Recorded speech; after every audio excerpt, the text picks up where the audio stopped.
Ladies and gentlemen, welcome to the Natty Cast. And now to your hosts, Tim Barker, Rex Stull, and Ron Thomas. Tim,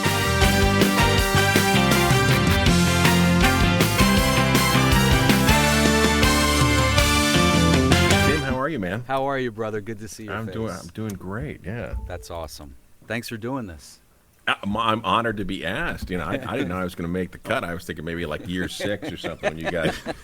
You needed like a December 25th broadcast at like 11:30 p.m. I get a call. Hey man, so a couple things when I needed to ask you for the Natty Cast for a long time now, and I want it to be a special thing. I'm like, yeah, man, whatever. Seriously. When he did say to me, he goes, "Do you just feel sorry for me, or are you actually asking me?" I'm like, no, No, really, not at all. And the other thing, Tim, is again, we've only let people listen to that, what we're calling that pilot episode, but Dave's youngest daughter is like the super fan, right? So she's been itching to get more Natty Cast. So now, that's great. See, it's like anything, you always hear like movie stars or whoever whose kids are just totally unimpressed with what it is they do.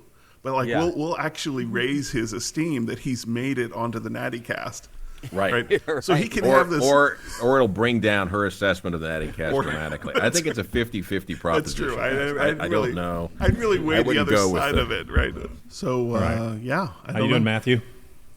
Oh, so this is it. This is the podcast. This is how this works. You got it. So, I thought this was like a preamble to an actual thing that we were doing. So regardless of what you think of the pilot episode, the shock that Tim and Ron and I had when we heard that, because it was basically like some horrible version of this, of just chaos, us going and basically feel like we're having some kind of production meeting, and then Matthew turned it into a podcast. And so now you are situated, that is your main base, is San Francisco. So the question to you is how often do you get back to Cincinnati? Well, Tim, not as often as I'd like, that's for sure. I mean, the reality is that, first of all, what I would say about Cincinnati, because Matthew and I were talking about this in the car on the way down, is it's coming back to Cincinnati, over the years, and coming back sometimes after many years have passed, or where if you've been to visit, you haven't actually looked at the city. And one of the things I think that's incredible about Cincinnati, which is a model for the rest of the country, and certainly in many respects San Francisco, is the arts renaissance, meaning the investment in the arts in Cincinnati. I mean, it's not just one institution. I mean, the ballet school has built a new building. Playhouse in the Park has been completely renovated. They moved the entrance for the Cincinnati Art Museum. You had the new building for performing arts, which is a number of years old now. That happened. City Hall's renovation took place. The Shakespearean Theater was built downtown. You're looking at this incredible investment. The Emory Theater for Children's Theater now. It's a stunning, very quiet, but stunning investment in the arts comprehensively for a relatively small city, and it's punching way above its weight class and its capacity to get these projects done. I mean, if you look at, Tim, you live in New York. I don't know if you followed that debacle at Lincoln Center. I mean, they started and stopped this. They couldn't figure out how to renovate Avery Fisher, and finally they got it done. And the only thing that caused that to happen, bluntly, was the pandemic. Yeah. I mean, that's how they figured it out. Is they got to the pandemic, nobody was working. They said, fine, now we can finally renovate the hall. So it was really a fortuitous thing in many respects for that project. But otherwise, these major renovation projects in other metropolitan centers for the arts don't hold a candle to what Cincinnati's been quietly doing. And the funny thing is nobody talks about it that much in the press. And I think the other thing that's ironic about it is that, Ohio is such a highly charged state in this election. I think people would assume that, it's a red state these days. You're not going to see investments in things like education and the arts. Well, that couldn't be further from the truth. And I realize as an urban area, it behaves differently than some of the suburban areas or rural areas in the state. But no, it's coming back to Cincinnati. I'm just stunned at the renaissance of the city. And Tim and I went up there, and we only looked in the main theater, but they completely rebuilt the Playhouse. I don't know if you've been up there since they did it. So they tore down the old circular Playhouse, and it is a brand new theater sitting there. That's remarkable. They kept the shelter house, and it's a completely new theater, a proscenium stage theater. It's pretty amazing. And, Music Hall, you were in Music Hall fairly recently, but I mean, that was over $200 million renovation, complete renovation of Music Hall. And Memorial Hall right next to it was renovated as well. Going to the list of what you were talking about. Yeah, and I judged a competition not too long ago in Music Hall, which was an exciting competition, Nina Simone piano competition that was run there. And here you have this focused on young black pianists, right? There's a final round of 3 playing with the orchestra, but no stars on the stage that night. These are all very early career, unknown players, and the hall's full. It's full. The city comes out to hear these kinds of things. And that is just there's this incredible relationship between the community and its art scene. Yeah. So I get back to Cincinnati, but as I've been getting back to Cincinnati, it's strange at my time from being there. Went from feeling a little sleepier to today, which is a very different vibe, I think, in the city. And I'm working for the Chamber of Commerce, by the way. They send me a check for the Nattycast. I'm like, I got to get paid for this. These guys have no capital, no budget. We got to find something to talk about here and punch this thing up, man. Anyway, for the listeners at home, we all went to the same high school, but you're also Rex's older brother. Just so folks you know meant that. Wiser, an older brother. Wiser, older brother. I'm gonna let Tim take the lead on some of this stuff, so as not to color it too much here. Give us a little of your early, at performing arts. Your how you fell in love with the instrument and came to be with that whole affair. Yeah, well, I don't want to talk about the affair, Tim. That was in my contract with Nattycast. But SCPA, I think certainly it has to be a theme that runs this program, I would think, the Performing Arts School, because it was so impactful in so many ways. And I was put in a band class by accident when I was a kid. I really was. And I remember it was in 4th grade. It wasn't at SCPA. I forget where I started playing, maybe a couple years before.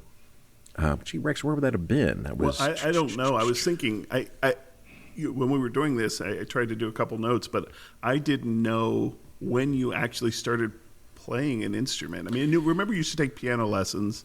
And Wait a second, are you guys brothers? It's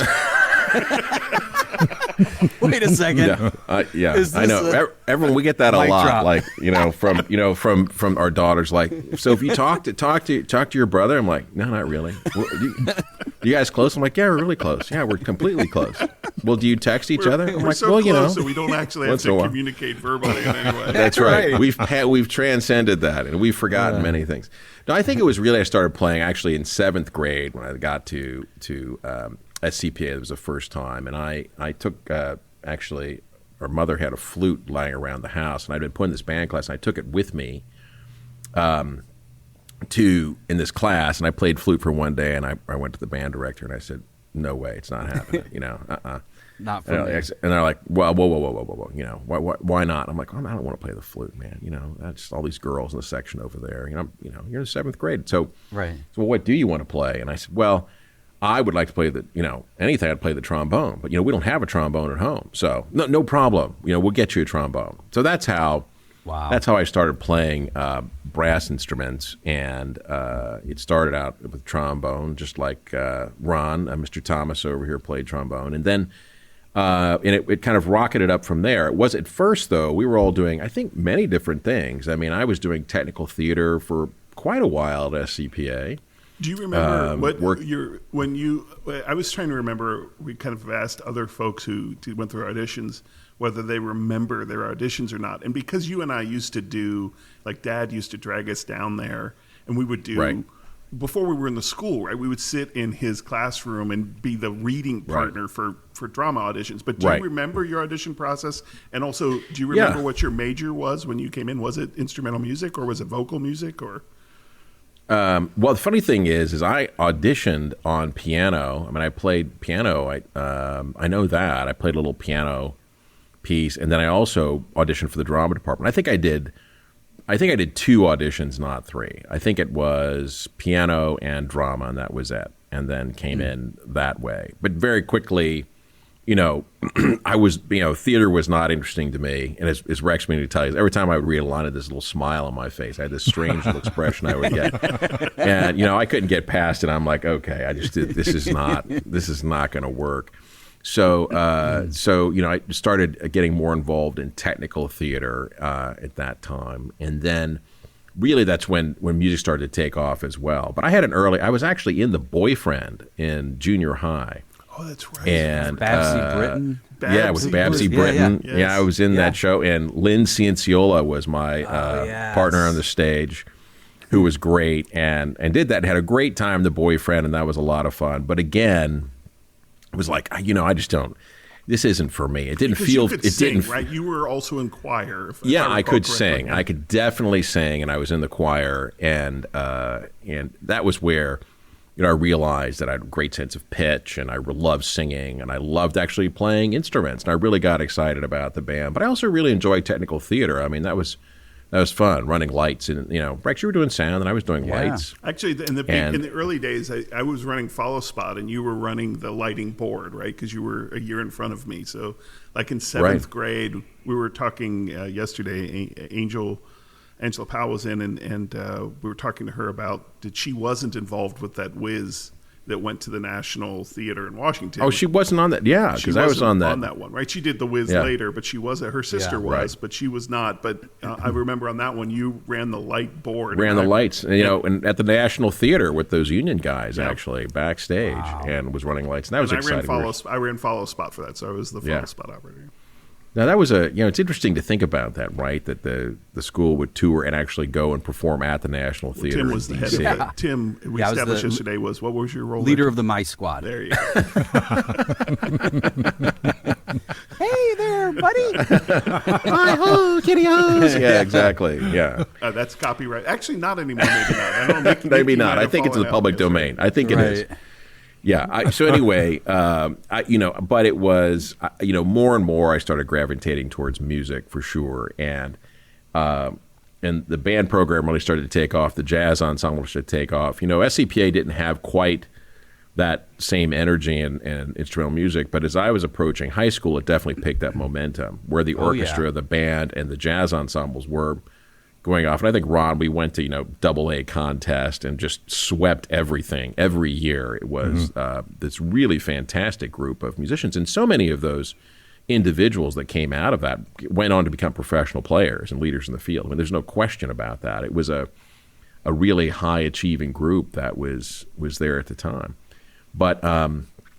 But they also had great folks coming in from the symphony, from the local jazz groups. I was studying tuba with Mike Thornton and Cincinnati Symphony. I was taking trombone with Gary Langhorst, who played the Blue Wisp Big Band, in town, which is a great big band. And Gary actually let me sit in with the band a couple of times over at the Blue Wisp Club years and years ago. And so there were these opportunities that certainly no one typically gets in a high school. Sure. You might get them in a pre-collegiate program at a major conservatory. And then there was, of course, at CCM, there was a great youth orchestra there, that was really attracting students from all of Southern Ohio. And that group was really strong. And they played at least 2 side-by-side concerts with the Cincinnati Symphony every year in Music Hall. So I remember very clearly playing a couple of times in Music Hall right next to Mike Thornton. And those experiences that were available to students at that time were just extraordinary, And that used to be ubiquitous. It's not as ubiquitous today, unfortunately, but back then it certainly was. I heard the definition, and I don't even remember where I heard it, but I thought it was quite fascinating. And again, thinking back to couple previous interviews, the definition of luck, because certainly luck plays a part in everybody's development here, but the definition of luck that they gave was when talent meets opportunity. And I thought, that's actually not a bad way to define it, because you can be lucky. You can have talent and not be lucky, right? You can have opportunity and not have the talent to take advantage of it. But if you put those two things together, if you take somebody talented and put them in situations like you're describing around professionals, opening a young person's mind, and combine them together, put talent and opportunity together, that creates, let's call it luck, of being able to, get in that situation, have somebody see you or have you realize something and open up that in front of you. I thought it was when I thought about it, I was like, that's not a bad way to describe luck. No, it isn't. I mean, and it's certainly, I think persistence is the third, key there. Just elbow grease, flat out, relentless desire to do something. I don't know I do believe in that, and that luck is a product of those things, and luck is luck unto itself. I do think you have to get lucky. I think anyone who's I've banked on luck more in my life than I know. We all do, man. Who doesn't? I remember Rocky Carroll coming back to speak to us after he had graduated, and along the same thing, all of that was preparedness. Like, if you are constantly prepared for that opportunity or that moment of luck, then there you go. So it's not just like you're sitting back on the sidelines like, oh, please luck. You're constantly, perfecting your craft. You're constantly moving, shaping, and molding it for that moment of luck. Right.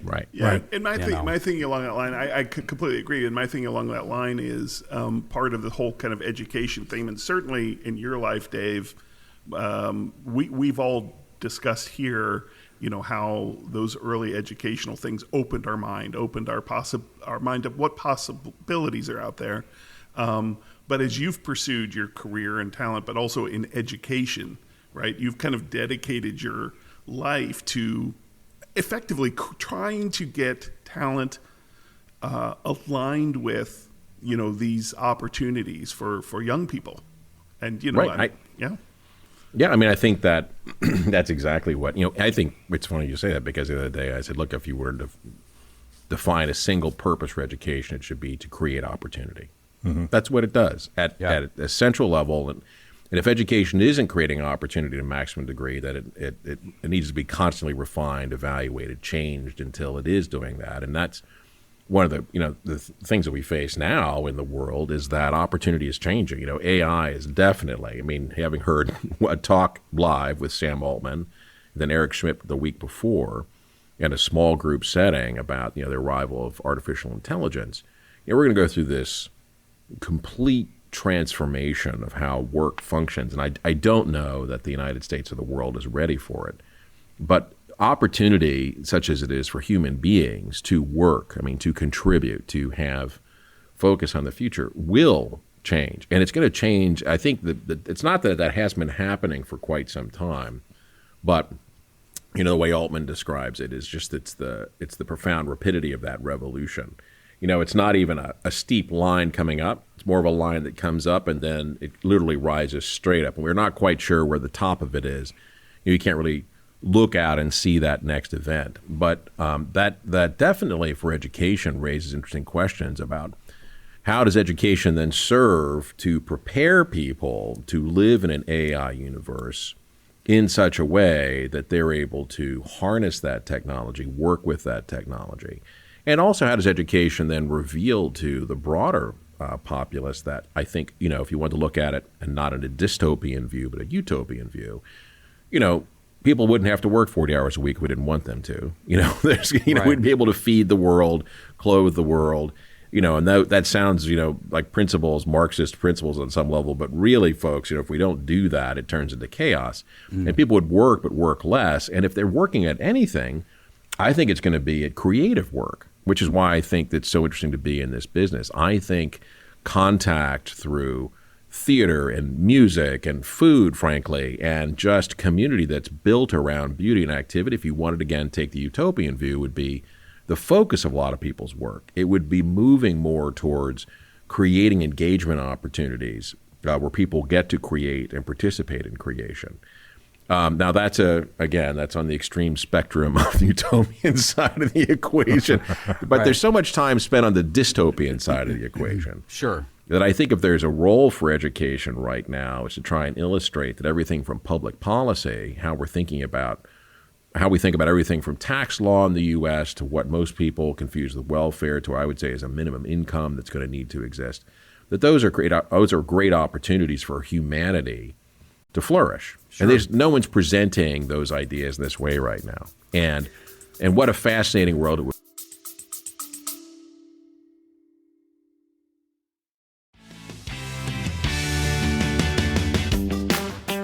The Natty Cast is supported by Mad Cheese. Mad Cheese is a completely plant-based, dairy-free cheese and charcuterie shop located in Madisonville. The owners, Cincinnati natives Heather and Reggie Donaldson, handcraft over 30 different plant-based cheeses and meats in their commercial production kitchen behind the storefront. You're invited to stop in and sample the wide array of products, book a curated tasting, or sign up for the new subscription box program, which will feature an exclusive new cheese every month with recipes and board-building tutorials. For more, head to Instagram and Facebook at Mad Cheese Cincy or go to www.madcheese.com. And with that, back to the show.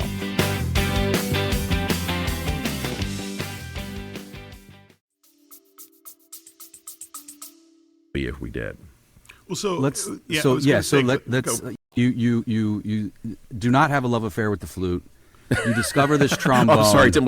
That's great. Okay, all right. I want to reel you back in a little bit. We're to dystopian futures, and I just want to talk about the trombone for a second. Yeah, okay. Yeah, we're Tim, going to get there. Yeah, so you fall in love with the trombone. And then where is Dave Jr. in getting ready to are you like, I want to, what was the next step for those of us that were actors? It was like, let's go to New York. I want to do Broadway. If it was stage, if it was Angela, it was opera. What was your mindset then upon graduation, knowing that you found this instrument? But then, where were you headed next? What were your thoughts on that? Yeah, well, the wild thing is I would say I dated the trombone. We had a really great relationship, but I fell in love with the tuba. That's kind of an unusual transition.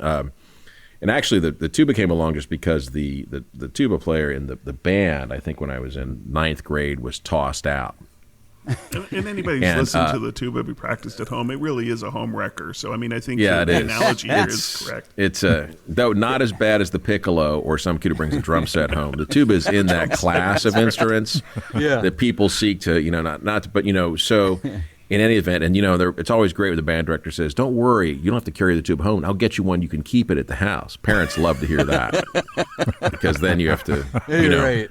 You're going to lose the family room. Somebody's room is going to suddenly have a large object in it. But no, that happened in freshman year. I started playing the tuba, and it was a natural fit. It's one of these things, it's like anything where you realize, and I do think people find their instruments like, okay, this is the instrument for me. And It was really clear to me. No, but that next step for me was, and Rex remembers this quite well, at SCPA, there's a calculus class that was taught by a woman named Carol Ann Troop, and she passed away. Sure. But the cat she was known amongst the students, and she was really an impressive human being. She wasn't known for her humor, let's say. But I don't know. I think she thought it was pretty funny when I was day 3 in her class and go, basically what Tim just said, "Are you sure you're brothers?" I think maybe the math class you're looking for is down the hall.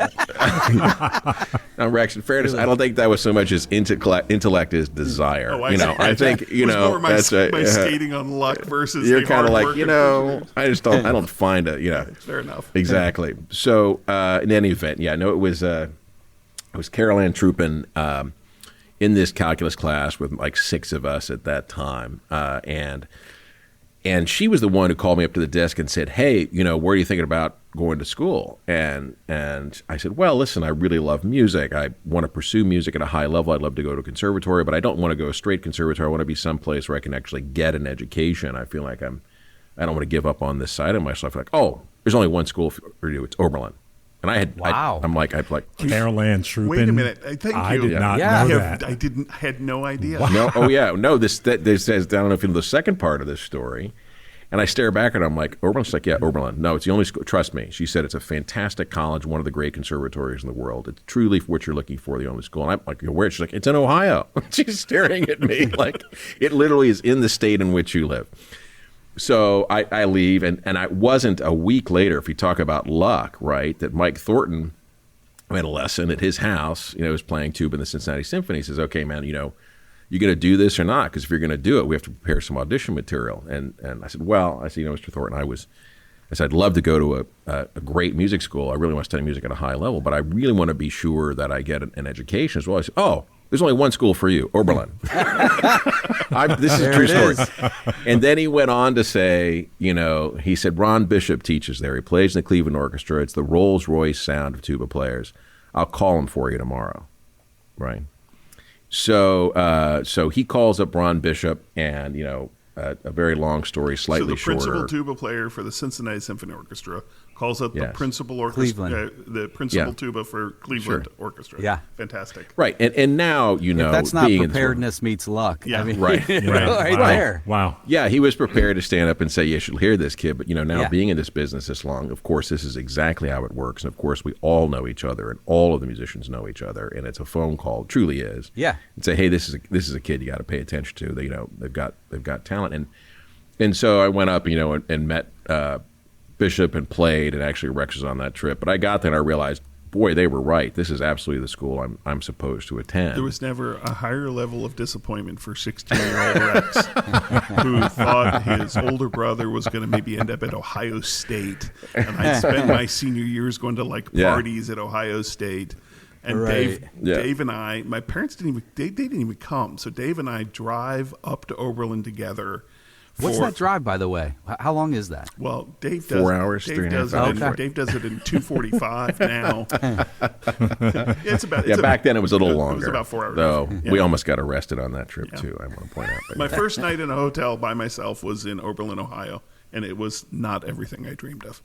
I think that's for the next episode. There's a hotel in Oberlin. The Oberlin Inn, yes. Anyway, go ahead. I'm sorry. I digress. No, it was but it absolutely was the right choice. It was a school that turned out to challenge me, and again, created opportunity for me at least, in that it created a network of people that became lifelong friends, and it does demonstrate what excellence is. It's really, and to give you a full circle of the relationships that art can build. Ron was a great teacher. He'd played on a legendary recording in 1968 called Gabrielle. It was when the brass sections of the Philly Orchestra, Chicago Symphony, and Cleveland Orchestra got together and played transcriptions of the 16th century composer. Won a Grammy Award. That album they recorded in a day. Wow. And almost 50 years later, this is back in 2011, I was chatting with the principal trumpet player of the Cleveland Orchestra and basically had a Blues Brothers conversation like, hey, man, maybe we should get the band back together. Like, what would these sections sound like today? And it turned out at that same time I changed jobs, I came to San Francisco from Oberlin, where I turned out to be dean, ironically. We did the project out here. We did a little homage and tribute to Ron because he'd passed away at that point. But just before that, and one of the things that was important to me is when Ron did pass away, I got this big box on my porch. And I'd gone out to see him before he'd passed and what have you. And I opened it up, and it was the tuba that he'd played for years. He retired it from the orchestra and just had a note from his wife in it, from Marie. And it said, David, Ron wanted you to have this, Marie. Wow. That's incredible. That is incredible. I have a hard time. That's going to make me joke. But that tuba sits in my office right now upstairs. Wow. And the National Brass poster is on the table there. But I think, when I think about education, I think about all the things that everyone gives forward, pays forward, right? What do? We try and take those things and pay those things forward to students who are with us. And just like all of us here benefited from people who believed in us at the Performing Arts School and believed in the talent we had. And that is found in these places, I think, where arts thrive and where people take interest in young artists. So, wow. So then from Oberlin, you leave, you go, do you go to Masters, or what's the next step then once you leave Oberlin? Well, because you got 2 degrees from Oberlin, right? I did. I actually got 2 degrees from Oberlin. Thank you, Mrs. Truppen. Yes, thank you, Mrs. Truppen. Yeah. Right, exactly. The second degree is? But before that, as Dave Stull Sr. would tell you, that gave him an extra year of Oberlin tuition. Yeah, he would. Now, I think I finished in 4.5 semesters. I'd like to point out, I'm like, no, man, no. I did it 4.5 years, which is actually true. But I started out interested in mathematics. Thank you, Carol Ann Truppen. And I did that for maybe a year and a half. And there was a point where I realized that math was not always going to be easy for me. It's never easy for me, Dave. There was a point, I think, it's funny. My oldest daughter, she never found that point. She just kept whizzing along. But somewhere in differential equations, I was like, this is starting to feel really hard. And at the same time, I took this great class in English literature from a guy named Dewey Gansall. I don't know why I was so motivated by this guy, because I loved him. He was one of the hardest professors I had at Oberlin. And I remember I loved his class. I was working as hard as I could. We're reading hundreds of pages a week, right? And I wrote you'd write these prep papers every class. You'd get a minus, a check, or a plus, and he would just tear you apart on your writing, right? So I'd got better. I'd gotten to a basically from minus to a check, sort of a plus. I wrote my first 6-page paper, and I'll never forget what he wrote on it. I got a C- on this thing, right? And I got a C-. I worked my ass off. And at the bottom in red ink, it said, David, you have some really quite interesting insights into the text. It's a shame you've chosen to mistreat them with your writing. Damn. Okay. Yeah. No, there's more. There's more. Comma. Yeah. Right. Semicolon. No, period. Period. Yeah. Period. And then he said, this is a compendium of reactions, not a critical perspective. You must learn the difference. Wow. Whoa.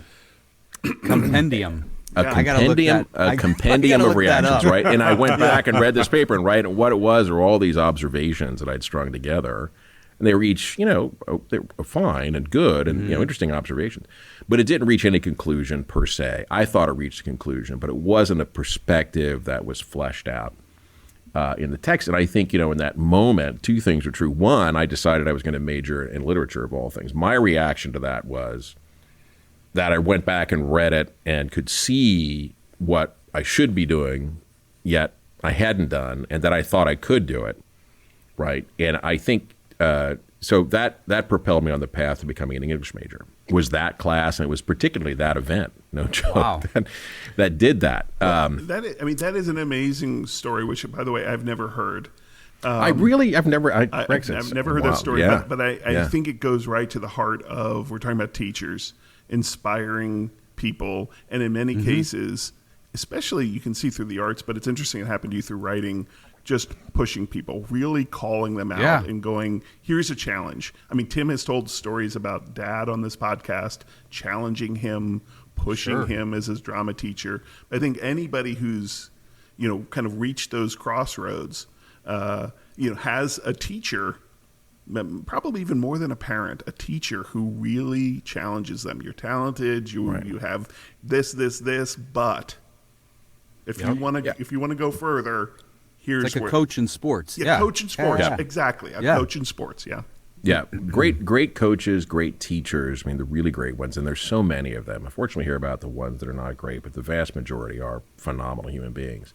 They're able to establish that relationship with you. They completely believe in you, and they're on your team. But you don't have any of the baggage that you might have, not in a bad way, but just being, the child of somebody. Sure. And consequently, I think those people can push us. They're able to push us in ways that your parents can't. They are able to drive you forward towards your, to exceed your potential. And a lot of it is, I knew when he'd written it, especially when he leads off with it, it's, how many papers did he grade? Who knows? With hey, you actually have a lot to say. Right. You're bright. Yeah. Basically the message was, look, kid, you're bright, you got it, but you are not at this level yet. And oh, by the way, you have to refocus your energies and become better than you are. Somebody who maybe didn't have the talent or the intellect or whatever he was witnessing there, maybe that paper gets a B+, because I can see that's the best you can do. But for you, it's a C- because you can do better. Seriously. And he worked his ass off, and he's thinking, exactly. I mean, is it A worthy? Yeah, right. You're thinking I've rolled in my A paper, and he's like, for you, that's a C- paper. And one of the things that's unfortunate, though, is these days professors can get into so much trouble by giving people C-. Yeah.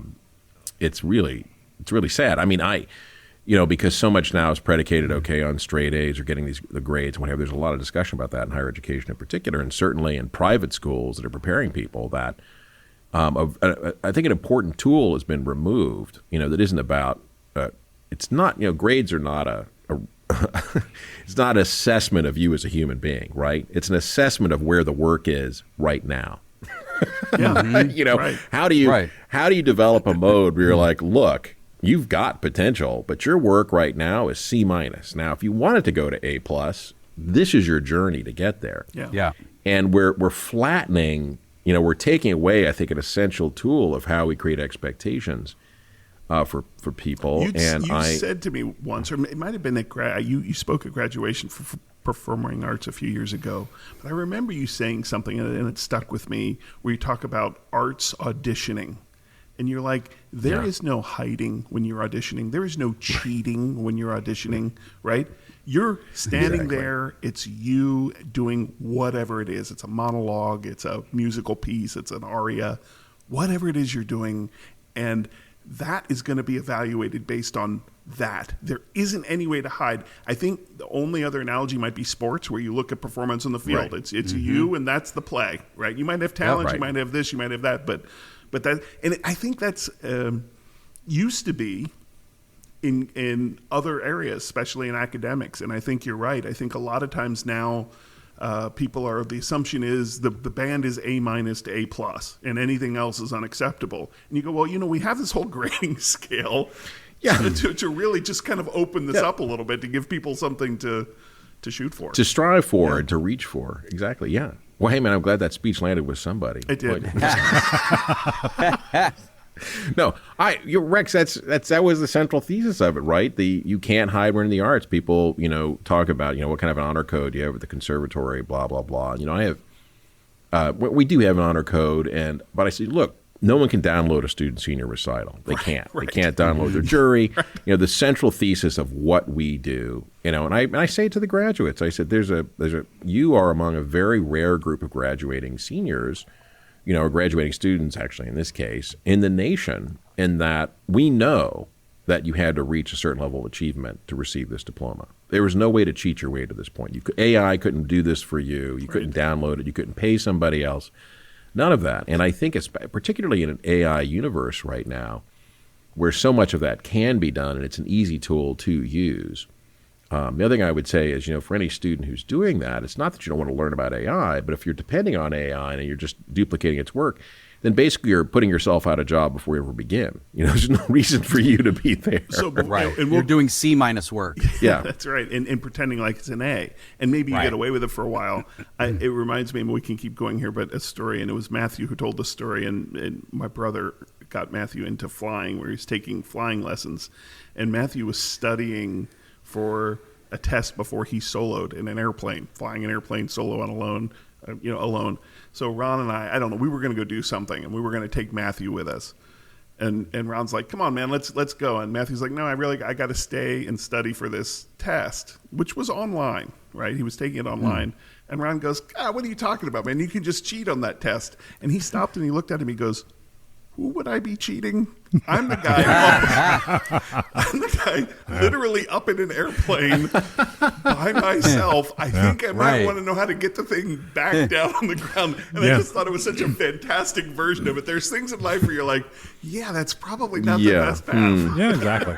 And I was there when he soloed. I was there for his final, when he was soloing. And he made it back down on the ground. So he most certainly did. And it was actually, it was really cool to be there, to see that. And, when the instructor cuts the tail of the shirt, that ceremony they do. Yeah. Yeah. And that's I have that also picture somewhere. That's the influence that Uncle Ron and Father Rex had on, hey, why don't you cheat? Anyway, I'm sorry. So good thing he had Uncle Dave. Uncle Dave to steer him towards the more. Holy cow. Look, kid, ignore both those guys. Right. Okay, listen to me. Listen to me. Yeah. That's why we have two shoulders. That's right. Exactly. Which one you going to listen to? Yeah, no, Matthew actually is a great pilot. We have to get him back into flying sometime soon. So, anyway, but Tim, you can continue on here now. No. So you got 2 degrees. We're wrapping things up at Oberlin. Then are you now thinking is your career trajectory changed, or where are you thinking, and what happens next? Yeah, I don't know how many stories we can tell about this, because it's a pretty interesting trajectory. The reality is, I end up moving to New York to live actually in Rex's apartment on the west side, to take care of this vicious animal that was otherwise known as a cat that he had living there. And called ISIS, but it was before we knew what ISIS was. But exactly, correct. But I think I'm not surprised that one of those feared terrorist organizations the world has named for this cat is appropriate. But before we get to cat tales for a moment, I was at Oberlin, and actually thought I was going to go to work for the college. Okay. And the admissions office had it said the director of admissions wanted a candidate that was at Interlochen, a person who was there, and this person didn't want to come to work, and the associate dean, I've been working with this person, said, hey, we should really get this guy before he graduates. And so I was told, listen, we're going to put you to work in admissions. And at the same time, the head of the brass department said, look, if you're here, we'd love to have you play in the faculty quintet because Ron can't play in the group with us because he's in the orchestra. And I thought, oh, my God, I'm going to play in the faculty quintet. I'll have a job. This is fantastic. Great. Yeah, it was.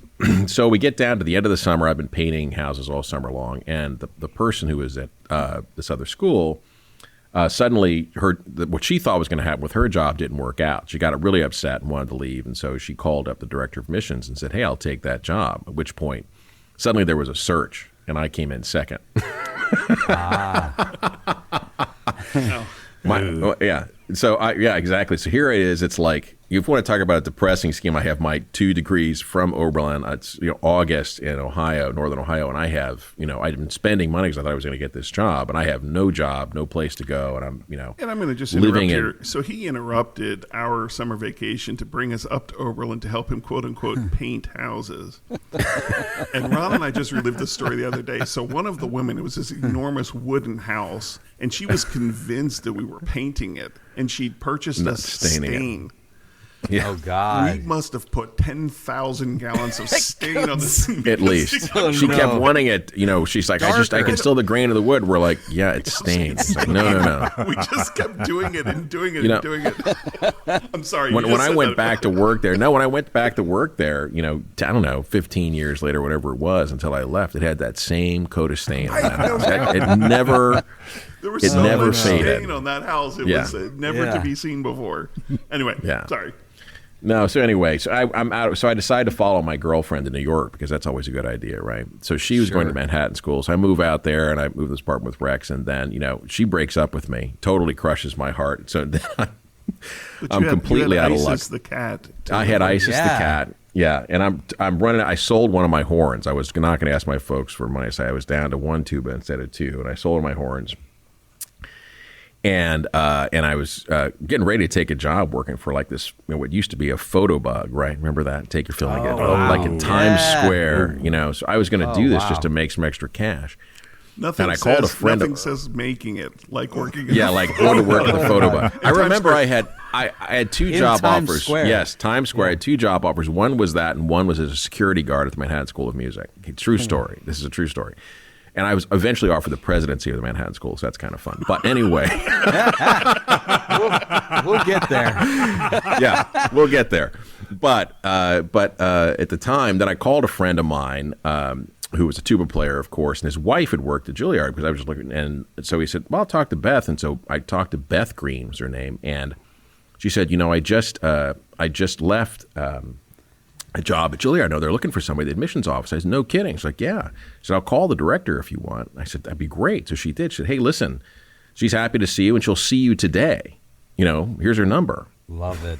Yeah. Our apartment was within walking distance, wasn't it? Yeah, right. Yeah. So, I put on the one suit I sort of own, and am walking up there, and I walk in the front door, and this is a worthy natty cast. It's a great way. How'd you get your first job? I'm not sure how G-rated all this is, but we're going to go for it, and you guys can decide later. So anyway, I get in the front door, and I look down, and the person sitting at this desk, I suppose I should change the names to protect the sort of innocent, but there's a woman sitting there, and this woman had dated this guy that I roomed with in college, who was a percussionist.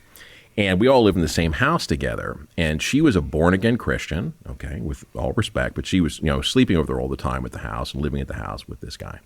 So one night at dinner, and this will all come back, in Dascom, we were chatting, and for whatever reason, we came on, the interesting topic of utility bills. We're talking about utility bills, and so I pay this. And I said, well, I pay the bills, and we pay that. So that seems kind of high, I said, well, there are really 5 people living there. I said, my 2 roommates have girlfriends. I said, and so, that's why it is. So fine. That's all I said. Walk across, I'm at the mail room, and I'm getting mail out of my box. I feel this strong tap on my shoulder. Bang, bang, bang, bang, bang, bang, bang, bang, bang. I turn around, and it's her, and she's looking right at me, and she's so bright red and enraged. I literally went back against them, but she was so, I can still see her face. And she said, how dare you? I'm like, I'm doing the math. Like, did I see her in the shower? Did I run over? I mean, what did I don't even know her that well. I'm like, What? How dare you? I said, what? Nobody knows. I said, nobody knows what? Nobody knows. I said, nobody knows what? Nobody knows that I live at that house. True story. Jesus does. Right. Well, Jesus does. Yeah, Tim, you and I are on the same page. Okay, so I'm sitting there, and I look at her, and I said, nobody cares. Right. And she said, I do. I can't believe. I said, well, look, you can't hide it from God anyway, so just to go over it. I just had burst right out, Wait a minute. So this is the woman sitting at the desk? Yeah. Yes, Rex. She broke up with Kevin the next day. I'll mention his name. No. And he was so furious. I'm like, man, you were better off. I can't believe, what did you say? I'm like, you are better off. You are brother. I'm here. This is all I said. And if she's walking, you're better. Anyway, so I haven't seen her, like literally. Occasionally see her in the conservatory with this female. I walk in and I look down. She looks at me, and this same look comes over her face. Like I was like, oh, shit. And I mean, I need this job, man. Right. And I'm like, oh my God. So I go back. And they're starting the BCJ program for Barter Columbia Juilliard Exchange program, right? And so I'm talking with the director of admissions at that time, Carol Everett, and she's chatting away, and it's going really well. And since they're starting this program, and I'm a double degree graduate of Oberlin, oh my God, we want to model Oberlin's great success in double degree, and if you're an admissions officer, you can help us with this, et cetera, et cetera. So I'm like, wow, this is going on. We get all the way to the end of the interview, and I'm sitting there, and I realize, she said, so I just want to check a few references, and then I can talk to you tomorrow. So I realized as soon as I walk out of the office, this girl's going to walk back. I mean, I'm like, there's no way around this, right? So I'm quiet for a minute. She's like, what is it? I said, Ms. Everett, there's a story I want to tell you. I'm not sure how to tell you this story. I'm going to tell you this story. So I start telling her this story. And Carol, who I came to realize later, loved a great laugh, loved putting people on. She gets completely stony-faced, right? Nothing, no emotion. I'm like, oh, great, fine. I'm like, she's a born-again Christian. I'm done. I'm cooked. Right. So I get to the end of this whole thing, and she slaps the desk. She says, that's the funniest thing I've ever heard. You're hired.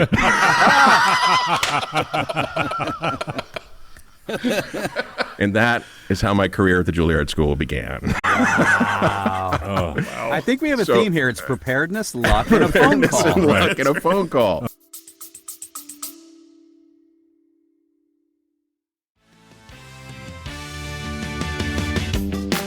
The Natty Cast would like to take this opportunity to tell you about Red Oak Animal Rescue.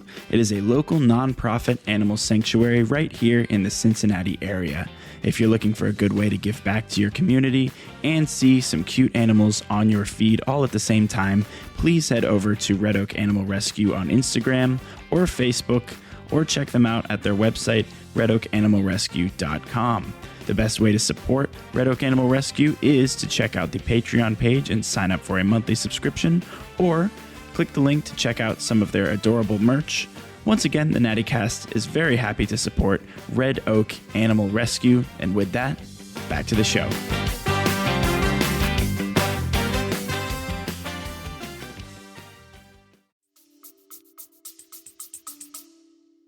Yeah. So that's I started working at Juilliard, and then I was at a program called the American Brass Quintet Seminar there, went out to Aspen, and so I was there and at Aspen and played in the Aspen Festival and played in a quintet in New York. We did really well, and we also started to get jobs. New York? Love New York. Oh, yeah. Absolutely love New York. Absolutely a great time in New York. And but 3 years in, we're all trying to get jobs. I'm thinking I've got to go to the next step, and this job came up at a place I, again, never heard of in the middle of Wisconsin, of all places. And it was a place called Lawrence University, and there was a director of admissions job out there, and they didn't have a tuba teacher. And ironically, of course, working in Juilliard admissions, I knew actually nothing about actual admissions. Right.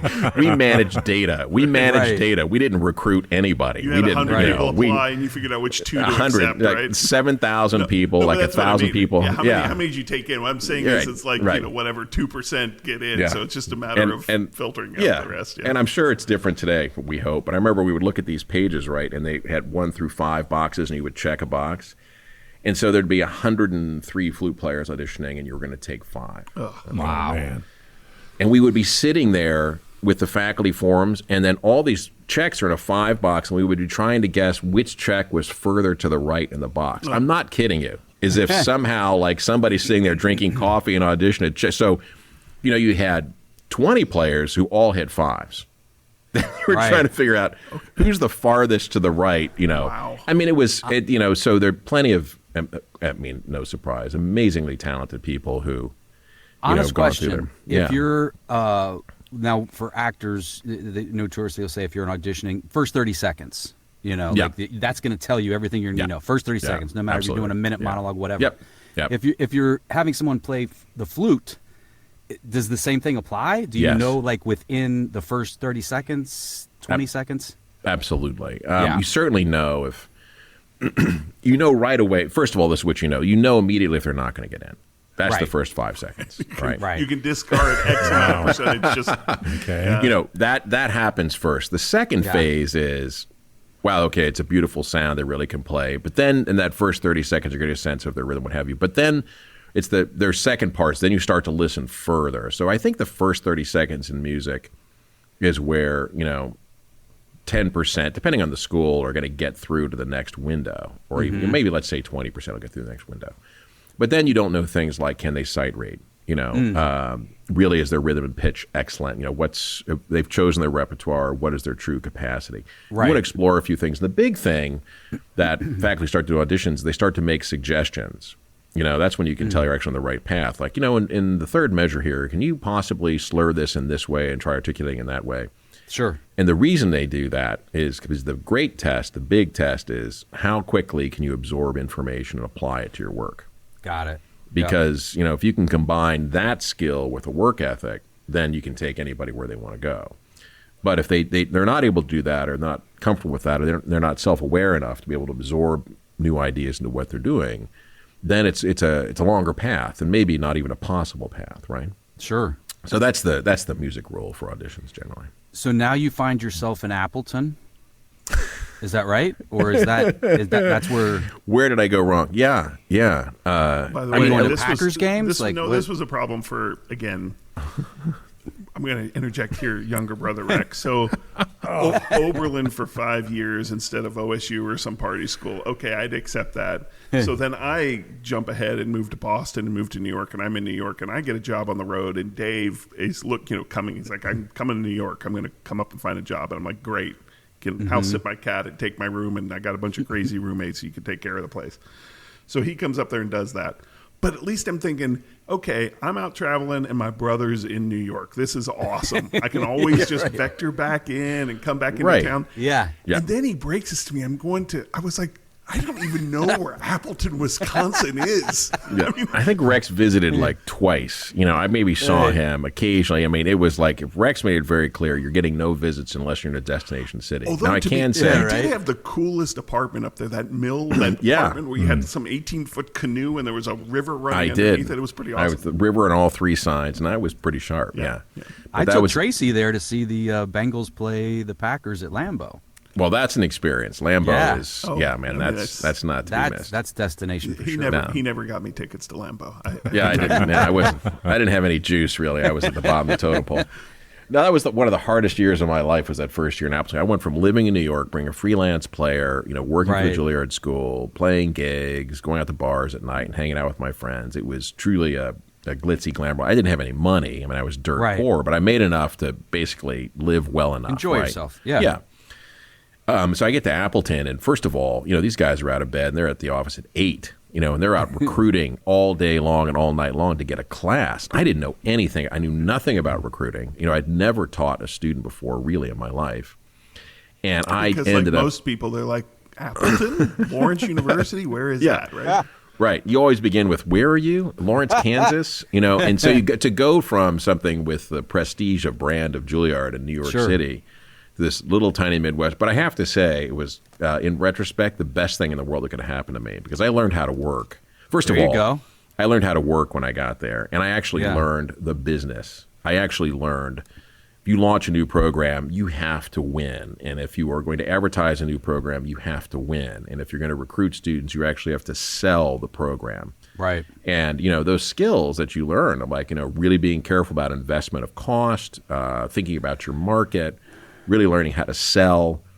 Those are the invaluable skills in any business. And certainly I think what what ultimately led to being successful in leadership was because I had those skills. It had nothing to do with what I'd done at Juilliard. Honestly, I mean, Juilliard gave me a sense of what it was to work at a prestige brand, and there were some wonderful people there, to be clear. But it was not consistently all. I mean, I will tell you, if you take the brand away and you looked at the top 5 conservatories, they're great faculty everywhere. In fact, the next 5 and the next 5 and the next 5 all have great faculty. Yeah. So it's that's a brand game. But if you are not working at a high brand institution, which is the minuscule percentage in the world, this is the work that needs to be done. So anyway, I was there for 7 years. The first year was abysmal and awful. The second year was considerably better. And by the third year, I actually was enjoying the work and having a good time up there. And then I went from there, Tim, to Oberlin after that as associate dean, and then as dean. In the middle, I was also going out to the Aspen Festival in the summertime, where I did see my brother, by the way. Yep. So I'm going to hop in again here. So a couple things there. They moved back to Oberlin. Could not have been more disappointing for me. But he started this Aspen thing every summer, and I at this point had gone to Los Angeles, was still traveling on the road, and I will tell you, this was awesome. I was traveling with a one-man show, so we would take the summers off, and Dave had managed to wrangle this job where he was at some point in charge of the housing out there. Yeah, all 6 of the 7 years I was there, ran the housing. So I had this hotel room I could never have afforded, that nobody could have, available to me. And he had a second job at a place that I guess they did skiing in the winter. I wasn't out there in the winter, but they did whitewater rafting and mountain bike rentals in the summer. I had free unlimited whitewater rafting and mountain bike rentals and this awesome hotel room. Yeah. And I said to him at the time, I'm like, this is what my expectations of you for the rest of your life are. I want to be able to roll in, and I will come visit you and be a full participant in your life, but this is what I'm expecting. So anyway, they were clear. Rex was never, I have to say, he was very consistent. There was never any ambiguity like, it's because of our relationship, I'll come and visit you. It's hard to explain this to daughters, like how brothers work. Right. It's like, really? I'm like, yeah, that's how it is. Yeah. But what I'm curious about is how was that for you returning to Oberlin then? Were you, when you left Appleton to go back to Oberlin, was that exciting? Especially the new position? Like where was your mindset on that? Yeah, no, I mean, Oberlin really is one of the great conservatories in the world, and so it was a huge opportunity. I didn't mind living at Oberlin, from that vantage point. At that point, we had, kids were on the way. Actually, Madeline was born in Oberlin. Madeline was born up in Wisconsin, right? So you had one? No, she's born in Oberlin. We moved down there in July. She was born in October of 2000. I remember that very clearly. And so, we were headed to a phase where, being in a place where you could raise kids and have a great job and work for a great school was a really appealing thing, right? Sure. And when you went to Oberlin, weren't you still in admissions at that point? No. I was associate dean when I went down. I was associate dean for student academic affairs, and I became that's where you made the jump, though, from that admission side over to the it was at Lawrence. I made the jump to assistant dean to the academic side of the house. Okay. I was offered a job at Eastman running the admissions office out there, and Oberlin countered and said, no, we'll make you an assistant dean here in the conservatory. And so I stayed. And that positioned me on the, as we say, the academic side of the house. That let me go to the academic side of the house at Oberlin as associate dean, and then I became a dean 3 years later of the conservatory because the dean left. Because that was an important transition for you, as I recall, right? Leaving this vertical track of admissions and moving over to the vertical track of on the administration side. Yeah. And I was able to do it because I was also on the faculty. That was the reason I was able to make that jump. For those of us on the outside looking in, like when you are made that like an associate dean, is that a monetary change? Is that a track change? Like what does that like mean? Yeah, it's definitely a monetary change. I mean, you make more money for sure, right? And you are definitely in a position of leadership with the faculty and the institution in a way that you haven't been historically. It's and if when you make the leap to dean beyond then that's a substantial leap. There is a leap from say director of admissions to associate dean, but associate dean to dean and then dean to president are much broader leaps. And there are reasons for that. I mean, I remember very clearly both becoming a dean after being an associate dean and how hard that was in that first year. And I remember how hard the first year of being a president was. You believe you understand what the job is, but the truth is You don't. So many new. Yeah. You think you know everything there's to know about it. The fact is you couldn't be farther from the truth. In the immortal words of Donald Rumsfeld, the unknown unknowns. That's right. The unknown unknowns. Sorry. You got it. We need to get Rummy in here somewhere, right? Is he from Cincinnati? Yes. I don't think Mr. Rumsfeld's with us anymore. I know. Lost him. He's left us. So you're raising the family. You got both your children back at Oberlin in a dean position, and then where are we tracking to next? Well, I was at Oberlin for 13 years. I mean, so that's 18 years of my life in Oberlin, Ohio. That's a lot. Wow. I've decided that's a substantial run. I decided that after the first 18 months. So we had we'd built the Cole building there. We'd had a lot of success at Oberlin. The Conservatory at Oberlin won the National Medal of Arts, and I was able to go to the White House and receive that from President Barack Obama. That was a fantastic experience. We built a new building committed to the jazz program there, which was legendary. But, here's Oberlin, this institution committed to, advancing, one of the first to admit women. I mean, the first to admit women in the U.S., one of the first to admit Black Americans. And here we are with the jazz program, and there's this beautiful, Yamasaki designed building where the classical program is, and the jazz program was in an abandoned gymnasium. And let me tell you something, when the athletics department at Oberlin abandons a gymnasium, that tells you how bad it is. All right. So this is the school with the longest winning. Yeah. Give us the statistic. Longest losing streak in NCAA Division III history of football. There's that one, but the other statistic about the last Ohio school to beat. Oh, I should say that Ohio, it does have the distinction of being the last school in Ohio to beat Ohio State in football, and that is not known actually. But yes, ding, ding. I knew that would set Jeopardy something question, man. That is a Jeopardy question. I think that it is, and they also beat Michigan in the same year. Yeah. Now think about that for a second. Yeah. What year was that, Rex? Oh, I have no idea. 1900. No, it's got to be in the 20s. It was in the 30s. No, I think it was in the 30s. It was in the 30s. Their helmets on, I think, at the time. Yeah, the whole thing. No, it was in the 30s back when, football was pickup games, right? Sure. And Oberlin was but still, I mean. Yeah, that's a good trivia question. Yeah. It is. And they had, but Heisman coached there, actually.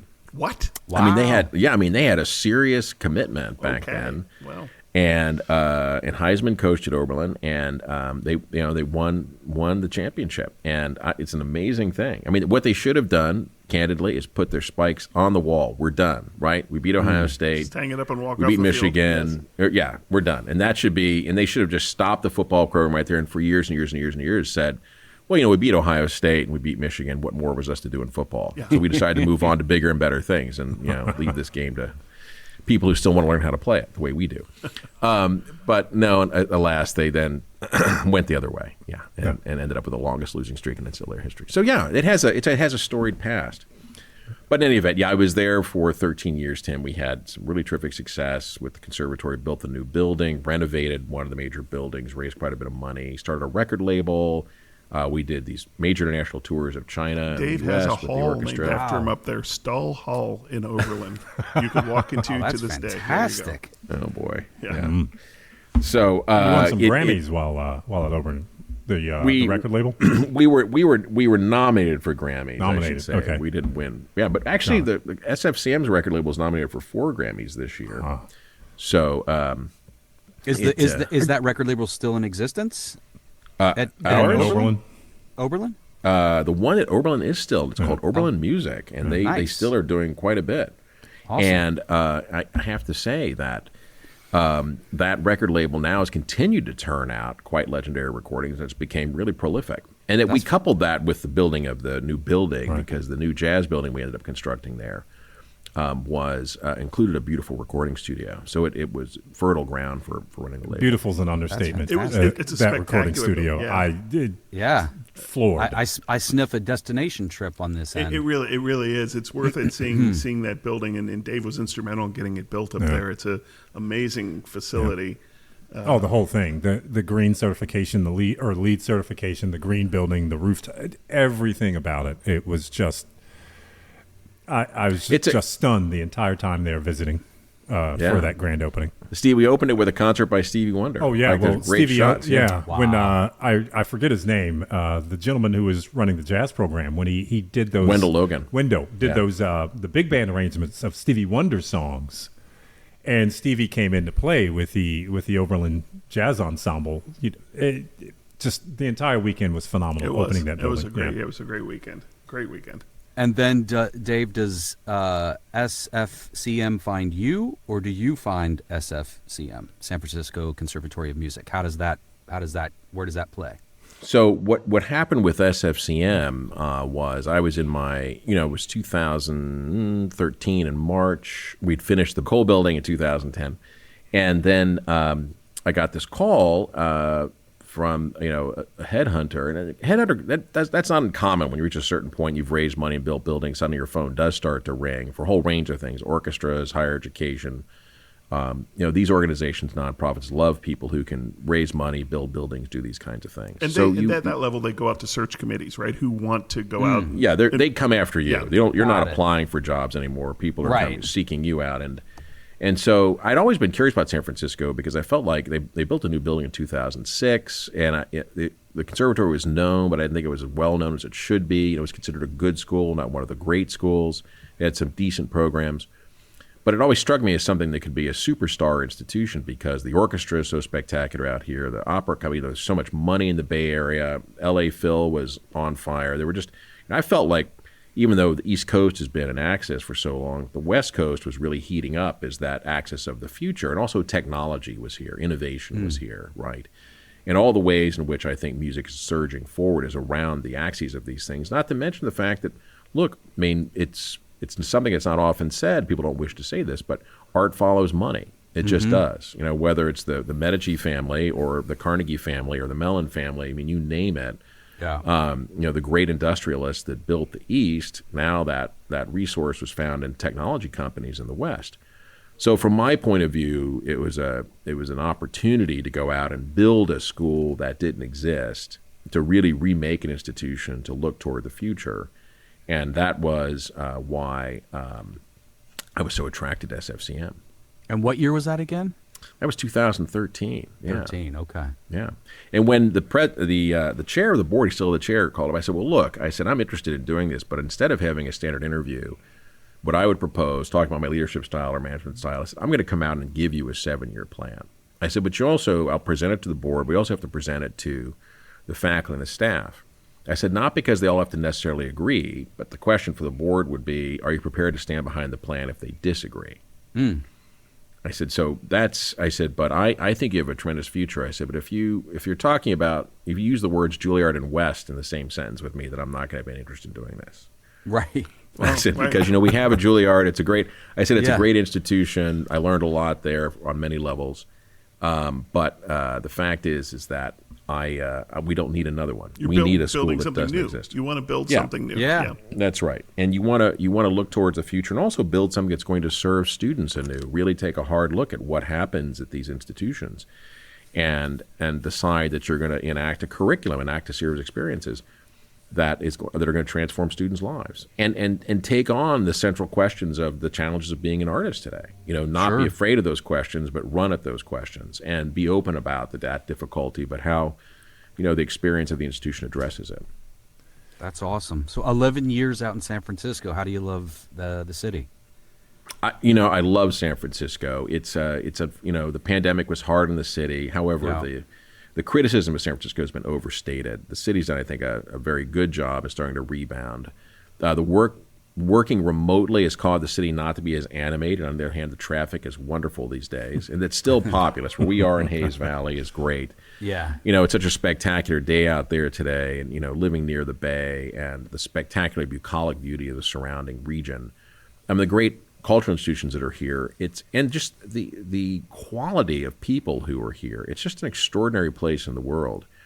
So I'm a San Francisco fan. It would be hard to pry me out here, I suspect, at this point, for any significant reason.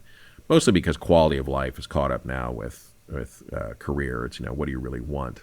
Sure. So we're clear, starting in 2013, Dave managed to get his career and in a place that was acceptable to me. So I believe at one point in time, one of his family members said, "We've seen more of Rex in the past, 2 years since we were that era." We skipped over something. If you can just give us 30 seconds on it. I remember when I'd moved up to New York, you were finishing up your 5th year at Oberlin, and you went on the tour to Europe with the group.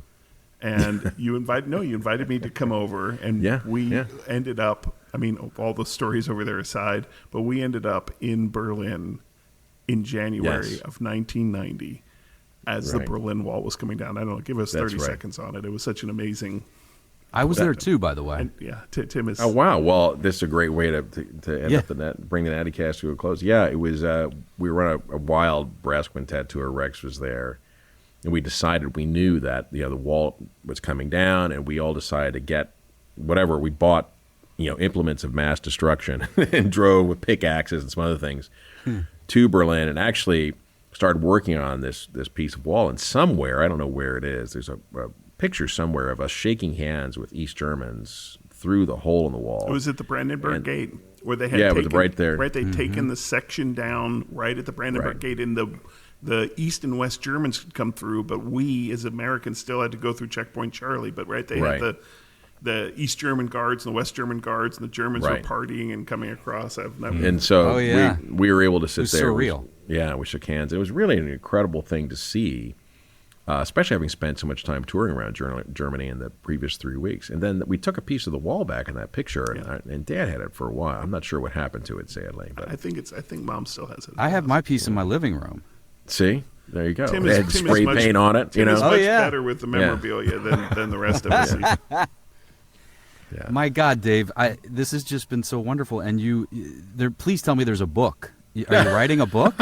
Well, you guys should write a book. No, we're going to do the NattyCast. We'll get caught up. Yeah. No, it's fascinating. I feel very lucky, and it's fun to do this work most days, not all days, like all jobs. It's not easy work to do all the time, but I do think that what we do as artists, as creators, as teachers, as everyone on this cast really is I do think it serves community, it serves people, and I think there's something incredibly personally liberating about that. You feel like you're doing. You may not have always been successful, but the goal is to leave the world a better place, which is actually something, Nono said to him, Rex, a long time ago. He's like, just make sure you leave the world better than you found it. And I think that, a little more of that in the world, if that's something we could teach through art, we'd be ahead.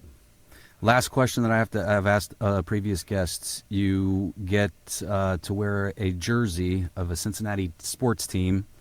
It can be any sports team. It can be soccer, football, baseball, Reds, Bengals, FCC, whatever. What jersey do you choose, and whose name is on the back? Yeah, I tell you, I can't. As far as the first thing that jumped to my mind is I'd wear a Johnny Bench jersey. That's what. There we go. Number 5. It would be number 5, Johnny Bench. I love it. And that's because back with the Big Red Machine as a kid, Sure. I was so caught up in that, even though we weren't necessarily a sports family. Yeah, but we lived in Mount Adams, and Johnny lived up in Mount Adams. That's right. Yeah. It was awesome because we would see him driving around. It was great. Yeah. Weren't you throwing dice with him against the stairs or something? Maybe that was Pete. I don't know. Yeah, that might have been Pete Rose. I think he was throwing dice for sure against anything he could find. No, it would have to be Johnny Bench. Number 5. That's great. Yeah, that's awesome. And this is something just for me. Do you because I'm also the same name as my father and I have different names, and everyone assumes that I'm a junior. They'll say, "Are you a junior?" And I'm like, "No, I'm not," because we have the different middle name. Do you enjoy being a junior? First of all, I certainly enjoy being my father's son. I don't mind sharing his name because when I was being pursued by the Italian authorities for too many parking tickets, they went to his house and not mine. There are many reasons, Tim, why one values sharing the JR. Your name with a parent, So those are the reasons at the top of my list. Okay. The NattyCast is proudly brought to you by Paco Lago Productions. This show is hosted by Tim Barker, Rex Stull, and Ron Thomas. Produced and edited by Matthew Lake, and associate produced by Ethan Spanja. Special thanks to Sadie Kern at Pop Gun Flow for the graphics, and to Brando Triantafilu for the original theme song.